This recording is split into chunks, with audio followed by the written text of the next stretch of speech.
So we are logged into Constant Contact. And if you have another email marketing provider, that's fine. You can use them. I will try to use vernacular or wording that at least you'll be able to know what to Google to figure out how to do it in your provider. If you don't have one, we do have a discount available to our chamber members for Constant Contact. So the first step of this process is we're going to upload the reduced file size of our PDF. So I am in the library. This is where it's going to store any of my media. And so for other platforms, they might use the word media, but a lot of times it's library. We're just going to go to upload my computer, click to upload, and we're going to go find that reduced size. And Constant Contacts actually is nice in that it uploads both the PDF, but an image that shows what it is. So that's there if you need it. And then you also want to make sure that you are saving this, whether it's the name or the folder, in a way that will make sense for you to find it in the future if you need to. And we're just going to click upload. The next step is actually to create a new email list. So you're going to go into contacts. I think some places use audience, but I would definitely look up the tutorial first because it might matter to you whether or not you create a list or a tag or a group. But with Constant Contact, I like to create a list. And so I will name it something obvious to myself. I don't care. I'm not worried about what other people see. I need to be able to know at a glance what things are or how to find them. So I like to name it opt-in, or you might do LM for lead magnet, and then I put the name of what they're getting. So I know everybody on this email list got a specific type of lead magnet. This will also help future you when you're looking at list segmentation, or you want to send an email ad to only to people that are interested in a specific type of product, and a bunch of other reasons. So this is what I recommend. So we're going to hit create. And then we're going to go to campaign, and we want to create a new campaign, and you want to look for automation. I would venture to say most email marketing providers will say email automation or autoresponder. Again, we're looking for that auto part. And these are very nice in that they're telling you exactly what they are. We're going to do an automated series because I want it to happen when someone is added to a list. I've also been able to do very similar things with welcome email template, but we're going to do the series for now. We're going to name it. Again, nobody else will see this but you or future staff. So you want to put something that is very obvious. And then we're going to click save. Now it's going to ask us about the trigger type. So we're going to click on it and look at the options. For what we're doing, we're going to do a contact joins the list. Again, if you're looking at another platform and you're doing tags or groups, that is probably going to be a trigger option for you. But these are also interesting just to see because you can say if somebody clicks on a certain link in one of your emails, they get added to this series, or if they open a certain email. It's very cool, but we're going to start small. So a contact joins our opt-in list, and then you got to go find it, and then just select the one list, and we could also create a new list here, so I guess, and hit save. Now, the first thing we want to do is that we see the first time a contact joins this list, we actually want to change this timing from wait 4 days to immediately, because we want to make sure they get that free thing immediately. But with that, you can see where you can add series, you can add more emails, and you can space out your emails so that you're not overwhelming them, because you're not going to want to send them 10 emails in one day. Nobody wants that. But you can customize what they're getting when. But again, for this tutorial, we're just going to focus on the simple basics. All right, and then we're going to assume we're starting from scratch. So we're going to do create new email. If you are doing a coupon, I do recommend finding one that already has a coupon in the template just because it's easier than trying to recreate that look. But for the rest of us, it probably won't matter because you're going to focus on having a button, and you can create a button in any template. So if you already have an email that has been branded in Constant Contact, you might just want to copy it so you don't have to recreate some extra work. But we're going to start fresh just in case you haven't done it any yet.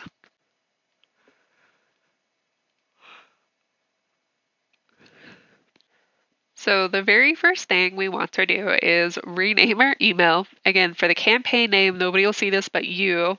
And I still like to rename the email so that if I'm looking at a weird report later, I can still tell what it was that they got. So I will still usually name it an opt-in, what they were getting, and then I will actually number the emails. Or if you were doing a series, I might vaguely describe what was in that email type. And then you want to change the email address it's coming from, as well as the subject line. You can put in something very simple, like here's your free. You can put in something very simple, like here's your free gift. And then we're going to focus on actually editing this email. So I tend to leave the social media buttons in there. I would also throw in your logo somewhere at the top because, again, we're trying to introduce them to our business.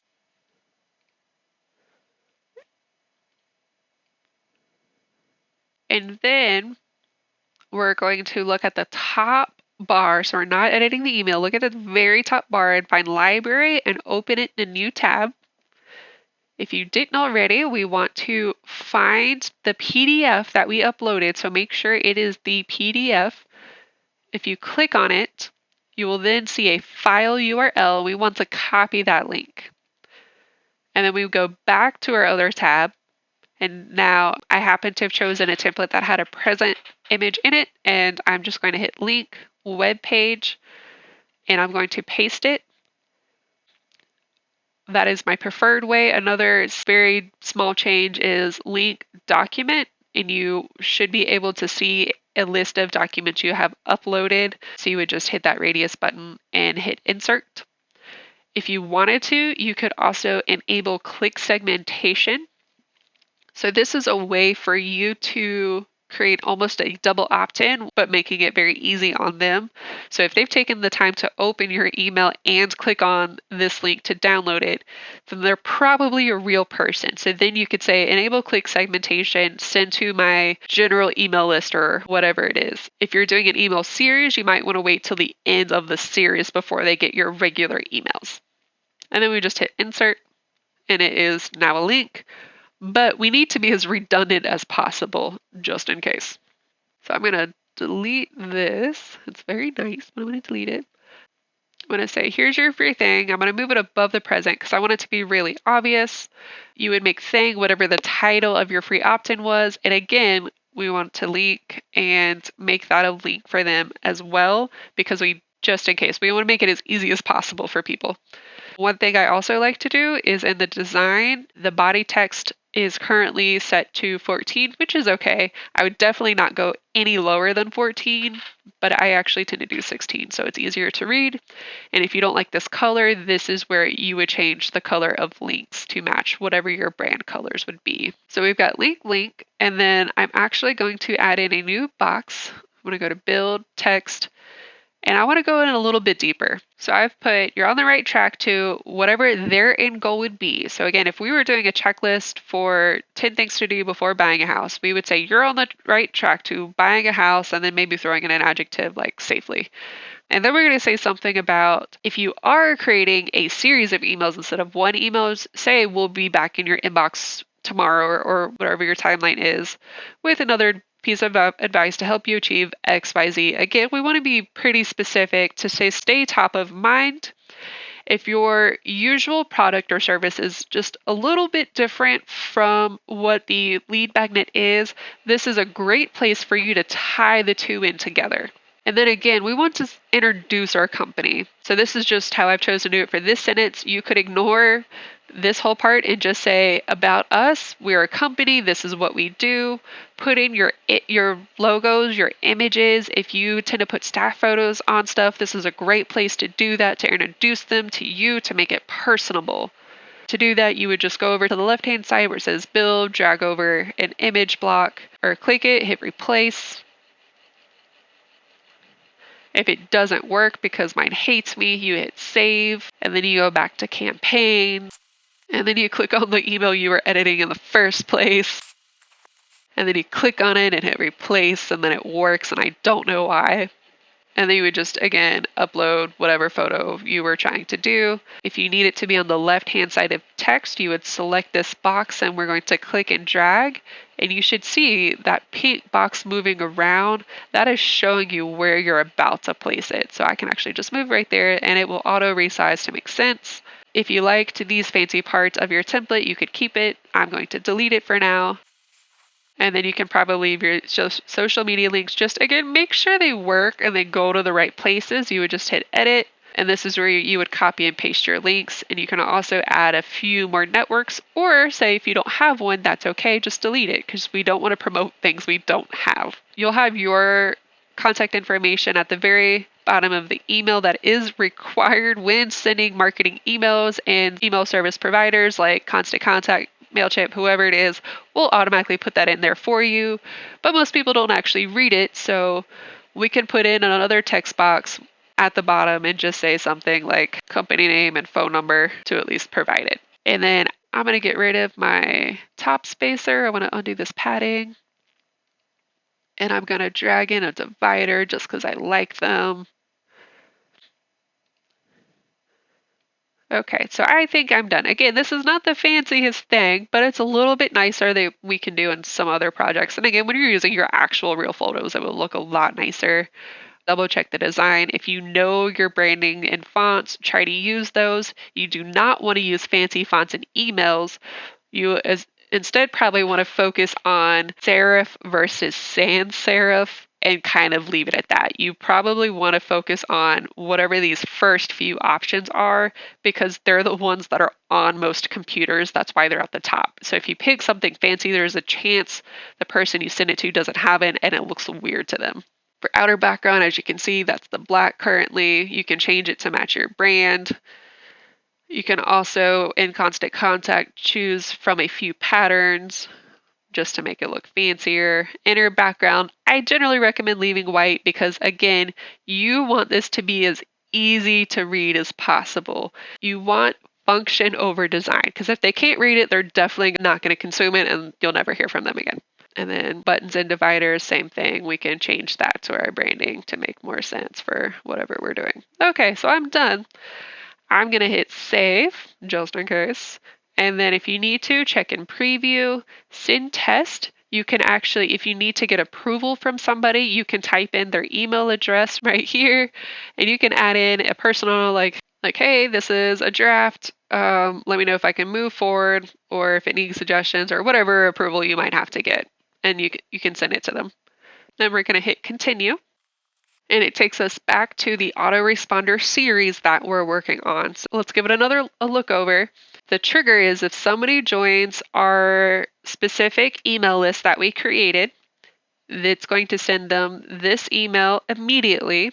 If you're creating additional emails, you would add to series and work on those. You want to do those first because ConstantContact does not like letting you edit autoresponders. I know in some other ones you can, but even when you do, it kind of is odd because even though you've changed the content of your emails, the reports will still be based on the email order that originally got sent in. So basically it's a little bit odd. So do spend time, and if you plan to send additional emails, go ahead and plan those out first. But again, for this, we're just doing the one. So we're going to hit activate. And it's just going to double check with us. We're just going to say, hey, we're going to look at it. We'll start processing new list joins right away. So as soon as that trigger happens, they're going to get that email. So we're going to say, yep, continue. It didn't see anything odd. So we are live. This is live and it's showing sent, open, queue, clicked. And we'll show you what that looks like in a second. So now we have to actually get people onto this list. So we're going to go to sign up forms. We're still in ConstantContact. I've opened a new tab for secret reasons. Now you have a few options. If you are using a landing page service like Opt-in Monster, or you know how to create landing pages on your website, you can just create the code. And that's what these are. So the processes will be very similar. The difference is you will be able to select inline code and actually copy this and paste it into wherever you need to paste it to. But if you don't know how to do that, we're going to create a landing page that is very basic in ConstantContact. So we're actually going to scroll down. We're going to click. Very first step is we're going to retitle things so we know what we're looking at. And again, nobody will see this but you. So just make sure it's something future you will remember what that means or is. You're going to make sure you use your logo. You're going to change the headline to something relevant to your opt-in. So I've changed the headline to something, again, very specific about the free lead magnet that they're getting. Then in the description, you want to start with the benefit, how their life will change, what will happen after they complete or use the thing that you're giving them. So you want to guide them through that end result. That's going to be the thing that excites them. Then you're going to give them the kind of specific thing of what they're getting. In this case, a free checklist that will blank. Then we're going to change the button. A lot of people don't like subscribe, so something simple like get the checklist or yes, I want it. You don't have to go crazy with it. And we're still in content, so we can hit back and we can look at design. The outer background is up to you. Choose image for the background. I personally don't care. Inner background, probably leave white because we want it to be as readable as possible. And then you probably want to match your brand colors. You want to use similar colors to what you have on your website. So hopefully you know these from when you had your logo or website done. If not, there are some free tools out there. So I'm using the Google Chrome browser, and I have added a free extension called Eyedropper. When I do this, and I'm on somebody else's website, I'm on Office Depot, so I don't have a login or anything. I click on extensions. That is, again, just part of Google Chrome. I'm going to click on Eyedropper for now, and then I can pick color from web page. So I click this box. And then when I hover, you should see this tiny little square that's changing colors based on what I'm hovering on. So I can hover over my logo. It looks like it goes away, but what it actually did was it got that color, and I click on my eyedropper at the top, and it's now showing me what that selected color is. So I just need the thing that happens after the hashtag or the pound sign. Now I'm going to go over here. I'm going to change my button color to match my logo, and I'm going to click on advanced. And then this is where I paste that code and hit apply. And now it matches my branding.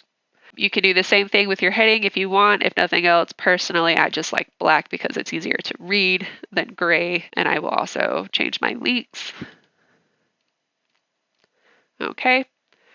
And then, so that's all for design. So I'm going to hit back on design. Then I'm going to go back to content, and we need to look at our thank you page. So let's click on that. So this says, thanks for signing up. We're glad we can keep in touch, which is okay, but we need to consider that people may not know what to expect. I've changed the headline to your freebies in your inbox so people know to go check their email.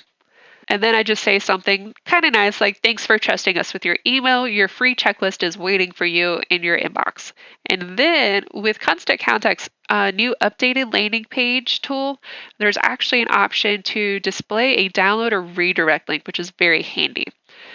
So we could go back to our library, copy our PDF link, and paste it right here. And they will be able to download it from this page without going back to their inbox. So again, we're providing it to them in multiple ways. This is just part of good customer service. But if you chose to do a video or something else, you could just change the button name from download to something else like watch now. You just want it to make sense for them.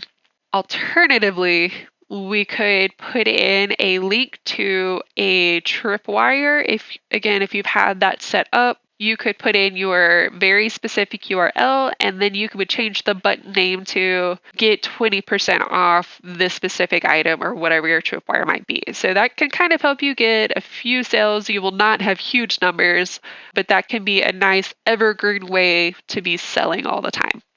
So that's our thank you page. We're going to hit back. So we already did design. So next we're going to do contact fields. Don't make them give you too much information. You want them to have to fill out as little as possible, because with every box you add, they are less likely to actually fill it out. You might get away with it a little bit more for high ticket items and for really amazing relevant things for those, but for the most part, I just do their email and their first name. If they're a business, chances are they will actually have their business name and URL as part of their email. I know not all the time, but again, I would just try to work with giving them as few steps to have to complete as possible. If you do offer birthday or anniversary gifts or discounts, then yes, I would go ahead and put those because they're probably not going to give it to you later, but you get the idea. So we're going to click back. Now we're going to double check our settings and we need to choose the list. So again, we named ours after an opt-in. If you need to, you can customize the URL. So I could say, and it'll look a little bit more real. So if we're hit back, we're looking at all the options. We know we updated the content, which is both the landing page and the thank you page. We edited the design to match our brand colors, and we checked the contact fields to make sure we're asking for accurate but as little information as possible. And we've double checked our settings and make sure it's going to the correct email list. Because again, our autoresponder is tied to a specific email list. So once that's done, we just hit publish, and that is a thing that now exists. So now all we have to do is share this page, and we're probably going to copy our link, but you can run an ad or post it on social media from ConstantContact. But for now, I'm just going to look at it. So I'm going to open a new tab and paste my link. And yep, that looks right. And then I'm just going to test it. I'm going to say get the checklist. I got the thanks, and then I would go check my email box to make sure I actually got it. But we can also look at, I left up the page where we were looking at our autoresponder. So if I hit refresh, okay, it took me like 5 refreshes. It just took like half a minute, but it already shows me sent. So it already sent to one person, aka me. If you had multiple emails, you would have another section of this, and once they got this, they would go in the queue for the next email. So you can see how many people are still in that series. So now we need to be able to promote this landing page. So we can just put the link out there, we can share it on social media, but I recommend creating an ad for it. And what I mean by ad is just an image that promotes it. And I'm going to show you how to do that in Canva for free in the next video.